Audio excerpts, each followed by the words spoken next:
प्रियाजू का वो बताया हुआ उपाय। श्री वृंदा सखी, ये वृंदावन की अधिष्ठात्री देवी हैं। ये वृंदावन की पूरी व्यवस्था को देखती हैं। प्यारे जू के नित्य केली की व्यवस्था करती हैं और इनकी कृपा के बिना कोई वृंदावन में प्रवेश नहीं कर सकता। ये हमारी प्यारी जू की प्रिय सखी वृंदा सखी श्री तुलसी महारानी जी। चंद्रानना सखी ने कहा कि परम सौभाग्यदम राधे महापुण्यम वरप्रदम श्री कृष्ण श्यापि लभ्यर्थम, तो उनका तुलसी सेवनम मतम। मेरे मत में यदि तुलसी जी की सेवा की जाए, तुलसी जी का यदि स्पर्श हो जाता है, तुलसी जी का नाम कीर्तन किया जाता है, तुलसी जी को प्रणाम किया जाता है, तुलसी जी का वृक्ष लगाया जाता है, तुलसी जी को जल अर्पित किया जाता है और तुलसी दल से नित्य भगवत सेवा की जाए, तो बहुत जल्दी श्री कृष्ण प्रसन्न हो जाते हैं। प्रतिदिन जो तुलसी जी की भक्ति करता है, तुलसी का पौधा रोप करके तुलसी जी का सिंचन करना, तुलसी जी को तिलक लगाना, तुलसी जी को माला पहनाना, तुलसी जी की परिक्रमा करना, तुलसी जी को प्रणाम करना, वो कोटि सहस्त्र युगों तक ऐसा महान सुकृत होता है कि भगवान श्री कृष्ण के नित्य समीप रहता है जो तुलसी जी की सेवा करता है। जब तक मनुष्य की लगाई हुई तुलसी की शाखा प्रशाखा बीज पुष्प सुंदर दल से तुलसी जी सुशोभित होती है, तब तक हजारों कल्पों में श्री हरिधाम में रहते हुए उसका कभी पुण्य नष्ट नहीं होता। जैसे एक दिन तो 1000 कल्प, 2 दिन 2000 कल्प वो भगवान के नित्य धाम में महान सुकृत के बल से भगवत धाम में रहेगा, जो तुलसी जी का पक्का मान लीजिए। जब स्वयं में से तो तुलसी जी रोपण करके तुलसी जी का एक वन लगाया था और रोज नवीन नवीन मंजरी तुलसी दल लेकर प्रभु के चरणों में, कहीं न कहीं तुलसी जी की कृपा हुई। वृंदावन, ये वृंदा अधिष्ठात्री देवी वृंदावन की है, इनकी कृपा के बिना। हे चंद्रादने, संपूर्ण पत्रों और पुष्पों को जो उतार करके सम्मान पूर्वक पहले प्रार्थना करनी चाहिए। हे वृंदा देवी, हे तुलसी जी, भगवान श्री हरि की पूजा के लिए या प्रियाजू की पूजा के लिए हम आपके कुछ मंजरी कुछ दल लेकर के सेवा करना चाहते हैं, आप कृपा करके मुझे दीजिए, और फिर उतार लें। ऐसे नोचना नहीं, बहुत सम्मान से बहुत प्यार से, तो तुलसी जी प्रसन्न होते हैं। जो मनुष्य तुलसी दल से श्री हरि की पूजा करता है, कोई भी पाप उसका स्पर्श नहीं कर सकता। पूर्व में किया हुआ कोई भी पाप उसको दंड नहीं मिलेगा, जो तुलसी जी की आराधना नित्य करता है। अब इतना जल भी ना चढ़ा दे, हमार पुण्य हो जाए और तुलसी जी अंतर ध्यान।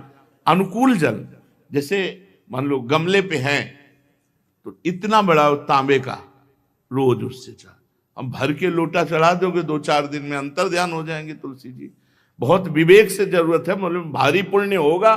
अब इतना बड़ा लोटा रोज जल चढ़ाओगे तो 2-4 दिन में पीली होके अंतर ध्यान हो जाएंगे। भाई इतना जल, अनुकूल जल चाहिए। एक तांबे का छोटा सा लिया, ऐसे डाल, रोज डालो, उसमें कोई फर्क नहीं। और गमला उठाकर धूप में विराजमान करो। सेवा का मतलब क्या है? जो तुलसी जी को जल अर्पित करके तुलसी जी की सेवा करता है, हरि चिंतन करता, कभी कोई पाप उसका स्पर्श नहीं कर सकता। 100 भार सोना, 400 भार चांदी,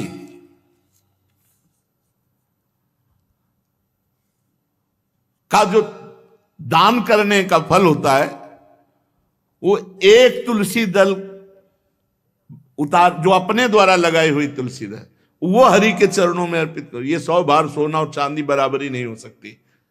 कितना महत्व है। जो रोज तुलसी दल चयन कर, द्वादशी को न चयन करे, द्वादशी को मतलब बहुत बड़ा अपराध लगता है तुलसी दल का, इस मतलब तुलसी के वृक्ष का भी स्पर्श न करे। प्रणाम नमस्कार दूर से, एक भी दल नहीं टूटना चाहिए। द्वादशी को ऐसा हमने महापुरुषों से सुना है कि मंजरी और पत्र उतारना ये ठीक नहीं, बिल्कुल नहीं ठीक है। ब्रह्म हत्या का फल लगता है, अगर जो पाप लगता है अगर कोई द्वादशी को तुलसी चयन, बहुत सावधानी से। जिसके घर में तुलसी का बगीचा होता है, कई पौधे होते हैं, उसको कहीं तीर्थ जाने की जरूरत नहीं, उसका घर तीर्थ है जिसके घर में तुलसी के पौधे हैं। और यमराज कभी उस घर में किसी भी मरने वाले को लेने नहीं आएंगे जिसके घर में तुलसी। लगा लो भैया तुलसी लगा लो घर में, काहे कोई यमराज को आने दोगे? सबके घर में तुलसी। कितना सुंदर पहले था, घर में आंगन होते थे, आंगन में एक बहुत बड़ा, और फिर उसमें तुलसी जी, और फिर उसमें दो चार नर्मदेश्वर और शालिग्राम ऐसे, और फिर घर का हर व्यक्ति जल चढ़ाना, प्रणाम करना, नमस्कार करना, चार पर। कितनी पवित्र पद्धतियां हमारी थी। जब रसोई बने पहली गाय के लिए, फिर कुछ पक्षियों के लिए, फिर कोई संत महात्मा, कोई भिक्षु, ऐसा कितना पवित्र व्यवहार। अभी यहाँ जैसे हमने देखा है, ये रसोई बन रही ना तो धुआं नहीं खत्म होने पाता, वो ही सब अपवित्र किए हुए हैं, राक्षसी बुद्धि आती चली जा रही। तुलसी जी, ये भागवती को वस्तु है। हमें लगता है बालकनी तो होती ही, बढ़िया बालकनी में एक ऐसा उठाने धरने वाला स्टैंड लोहे का रखो कि तुलसी जी को विराजमान कर दो। जिसके घर में तुलसी जी विराजमान होती, उसके घर में यमराज कभी नहीं जाते। जो तुलसी जी का सेवन करता है उसकी सारी कामनाएं तुलसी जी पूर्ण कर देती हैं। तुलसी जी को लगाना, तुलसी जी का पालन करना, तुलसी जी को सिंचन करना, तुलसी जी का दर्शन करना, तुलसी जी का स्पर्श करना, मनुष्य के द्वारा जो मन, वाणी और शरीर से पाप हो गए सबको तुलसी महारानी क्षमा कर देती है, दग्ध कर देती है। पुष्कर आदि तीर्थ, गंगा आदि परम पावन नदियां, ये सब जो स्नान आदि अवगाहन आदि करने का फल देते हैं, वो केवल तुलसी जी घर में विराजमान है उसको फल मिल जाएगा। कितने बढ़िया। जो तुलसी जी की नवीन मंजरी प्रभु के चरणों में अर्पित करके प्रणाम करता है, वो चाहे कितना भी अपराध किए हो, वो कभी यमपुरी को नहीं देखेगा, कभी यमराज के पास नहीं जाएगा। जो मनुष्य तुलसी काष्ठ का घिसा हुआ चंदन लगाता है, उसके सारे संचित भस्म हो जाते हैं, और क्रियमाण जो वर्तमान, वो कभी उसको बांध नहीं सकते। तुलसी जी का काष्ठ का घिसा हुआ चंदन। जिसके घर में तुलसी की छाया होती है वहां पितरों को अपने आप कल्याण प्राप्त हो जाता है। जो श्राद्ध करने से लाभ मिलता है पितरों को, घर में तुलसी लगा के जो तुलसी की छाया, बड़ा वृक्ष, पितरों को तृप्ति मिलती है।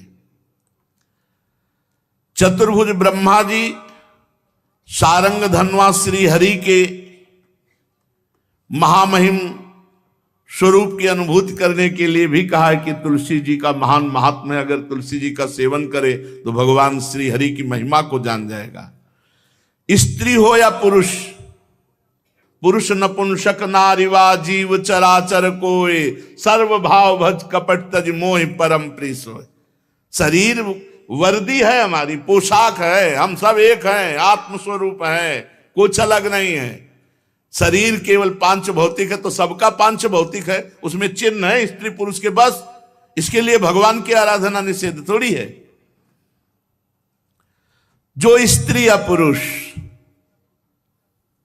श्री तुलसी जी के काष्ठ के मन के बना के, जैसे छोटी कंठी या बड़ी माला धारण करता है, श्री कृष्ण उसके बस में हो जाते हैं। यह है तुलसी जी की महिमा। परम सुहाग श्री कृष्ण मिल जाते हैं, और कौन सी भी हमें उपलब्धि चाहिए। हे गोपनंदिनी, तुलसी जी का सेवन करने से श्री कृष्ण वश में हो जाते हैं।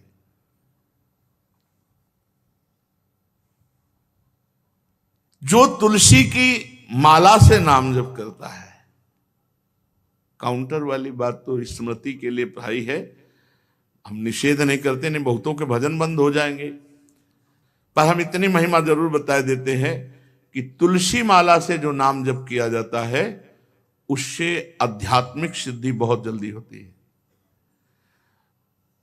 गुरुदेव भगवान कहते थे जो अंगुलियों से रगड़ होती है मन का से, उसमें आध्यात्मिक ऊर्जा शक्ति तुलसी माला से। प्लास्टिक पर भाई करो, निषेध नहीं कह रहे, बंद हो जाएगा वो भी राधा राधा कहना, वो हमें बंद नहीं करना, हम कह रहे तुम जैसे बने वैसे करो, लेकिन माला का बहुत बड़ा प्रभाव है।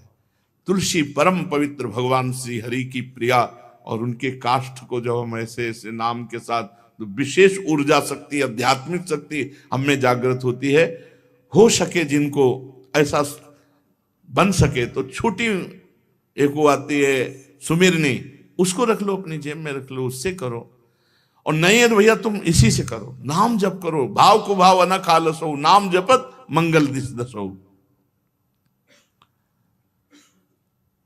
सुंदर सुंदर तुलसी जी के वृक्षों के समीप बैठ करके जो अनुष्ठान किया जाए वो बहुत लाभदायक। श्रीमद् भागवत का, गोपाल सहस्त्र नाम का कोई भी पाठ तुलसी जी के समीप विराजमान करके किया जाए, आचार्य को बुला करके तुलसी पूजन करना चाहिए, विविध प्रकार के अनुष्ठान, अरे तभी तो सब मंगल होता है। पहले था, हमने देखा है, 4 बजे माताजी दरवाजे के सामने लीपती, रोज का काम। जो पुराने घरों में देहरी के आगे आके 4 बजे लीप करके वहां अपना चौकपुर के दीपक जला, मतलब क्या पवित्रताएं थी, क्या मंगल था।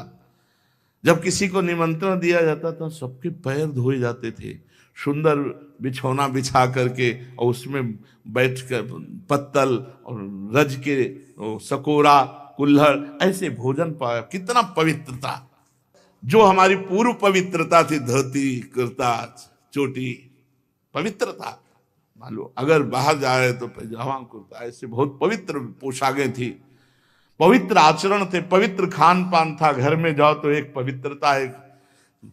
किसी भी घर में ऐसा नहीं था कि देव मूर्ति ना विराजमान हो, किसी भी घर में ऐसा नहीं था तुलसी जी विराजमान न हो, 1-2 गाय जरूर होती थी, पवित्रता।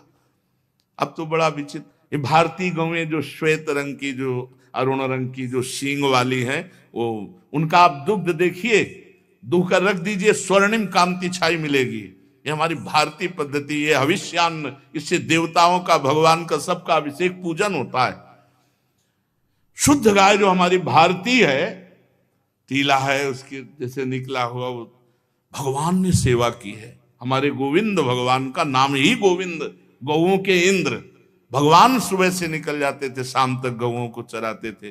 बड़ा तो किशोरी जी ने श्री तुलसी जी के पूजन की बात, भगवान गोपियों से वादा किए थे कि अब तुम्हें अगली पूर्णिमा को रास, अब रास बिना रासेश्वरी के नहीं हो सकता, लिखा हो चाहे ना लिखा हो। कोई भी विद्वान, कोई भी प्रवक्ता इस बात को बतावे, कहते हैं भागवत में राधा नाम नहीं लिखा है, भागवत राधामय ही है। सांद्रानंद घन प्रेम मूर्ति किशोरी, बिना लाडली जू के कोई रास बता दे कहीं भी, कभी भी, कैसा भी, महारानी जू के बिना रासेश्वरी के रास हो ही नहीं सकता, लिखा हो चाहे ना लिखा हो। क्यों नहीं लिखा? याते श्री सुख प्रगट कियो नहीं, जहां बोले राधा तो समाधि लग जाती हो, यहां 7 दिन में तक्षक काटना है। श्री सुखदेव जी ने महारानी जी का नाम, हरिराम व्यास जी कह रहे, याते श्री सुख प्रगट कियो नहीं, जानि सार को सार परम धन, राधा नाम आधार। वैसे तो रोज संकेत वन में, पीछे हमने चर्चा की थी, प्रेम सरोवर में प्रियालाल मिलते थे, नंदगांव बरसाने। आज लालू ने एक नई लीला रची, गोप देवी लीला है। श्री लालजू महाराज प्रियाजू को रास के लिए उन्होंने सोचा एक बार छलिया रूप रख करके महल में प्रवेश करते हैं, देखते हैं लाडली जू पहचानती है कि नहीं, और कितना प्यार लाडली जू करती है। महाराज तो जो रूप धारण करें तो सभी सुंदर हैं, तो सुंदरता के समुद्र हैं। जब नकबेसर धारण करते ना, अंजन और घूंघट नीलांबर का, महाराज हृदय चूर चूर हो जाए, ऐसे सुंदर है।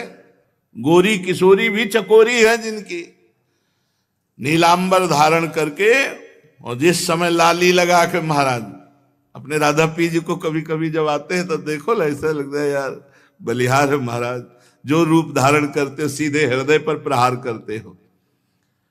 प्रभु ने गोप देवी का रूप धारण किया, गोपांगना का। श्री चरणों में नूपुरों की झनकार,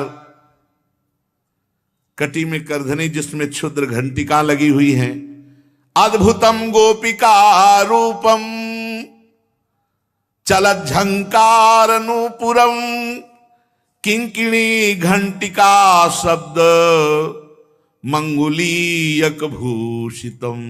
बड़ी दिव्य अंगूठियां धारण किए हुए अंगुलियों पे, कमर में करधनी जो रुंझुन रुंझुन, श्री चरणों में नूपुर, और रत्न कंकण केयूर मुक्ताहार विराजितम।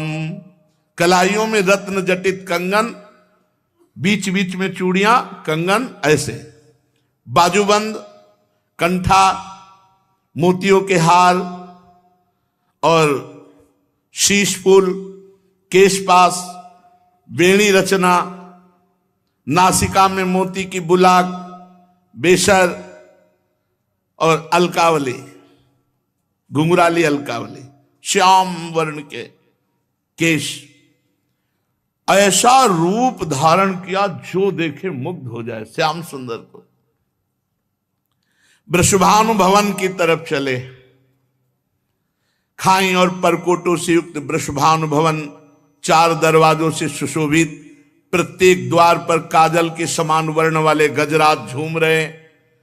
राजभवन की बड़ी मनोहरता है। उस मंडप प्रांगण में वायु के समान वेग वाले घोड़ों से अंगरक्षक, महल की रक्षा करने वाले चारों तरफ दौड़ रहे हैं वृषभानु भवन में।